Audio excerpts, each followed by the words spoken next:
বন্ধুরা, আমাকে এই দেশের মানুষ কোনো দিনও সভ্য হবে না, সারা জীবনে অসভ্য থেকে যাবে। যদি বলেন কেন? একটা মেয়েই 19 তারিখই আত্মহত্যা করেছে।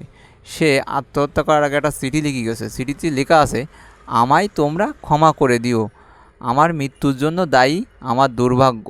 আমাকে কবর দেওয়ার পর চারদিক সুন্দর করে বেড়া দিও, যেন কুকুরও ঢুকতে না পারে।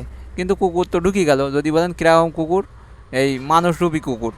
এই লাশ মনে করেন পরের দিন 20 তারিখেই ময়মনসিংহ মেডিকেল কলেজ হাসপাতালে নিয়ে গেছে একজন, মানে ড্রাইভার, গাড়িতে করে। এবার যে ড্রাইভার নিয়ে গেছে, নিয়ে যাওয়ার পরে রেখেছে আপনার ওই মেডিকেল কলেজ হসপিটালে ময়মনসিংহ।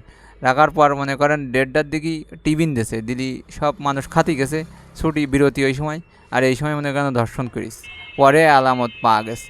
তাহলে আপনার মেয়ে মানে মরে যাওয়ার পরেও শান্তি নেই আমাকে এই দেশে। কী ধরনের মন মানসিকতার লোক? আপনারা একটু কন দিন। আর এই ভিডিওটা যদি পারেন একটু শেয়ার করে দিন। আর এরকম লোক দেখলেই আপনারা পদক্ষেপ নেবেন।